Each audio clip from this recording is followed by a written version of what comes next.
سلام و درود به دوستان گلم برای بچه گیمر. اومدیم با یه ویدیو کوتاه از دلستاپاز پارت 2 و این نکته مخفی که داخل بازی هست خواستیم براتون ویدیو بذاریم. این که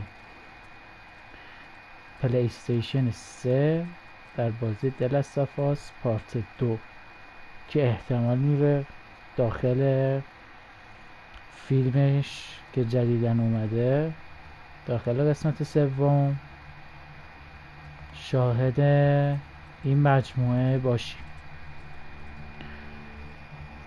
قبل از هر چیزی که این سراغ ویدیو ممنون میشم ویدیو رو لایک و سابسکرایب بکنیم، باعث حمایت ما به ما انرژی میدید. نظری، سوال، چیزی در مورد ویدیو داشتی خوشحال میشه در کامنت ها به من بگید. دیگه چیز حرفی نیمونه، میریم سراغ ویدیو کوتاهمون از دلستاپاز پارت 2 که پلی استیشن 3 رو طراحی کرده بودن. همونطور که میبینید الان با اسنایک رو زوم کنیم روش میبینید که چه طراحی دقیقی داشته، این همون دسته.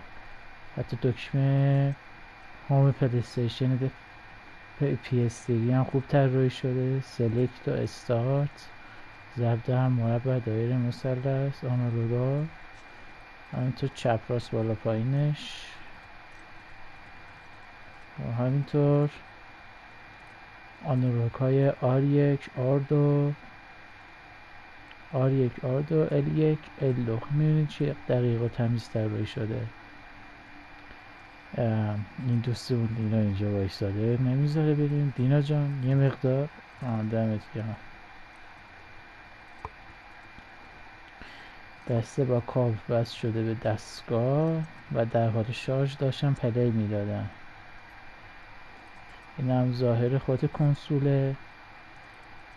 آرم پلی استیشن دقیق، ترتمیز، عین واقعیاش.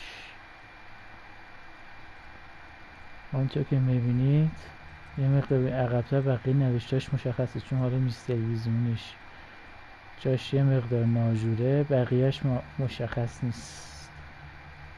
حالا میبینید عین واقعیاش میمونه، انگار اصلا توی دنیای واقعی این دستگاه. همونطور که میبینید آرمش هم که مثل واقعی طراحی شده.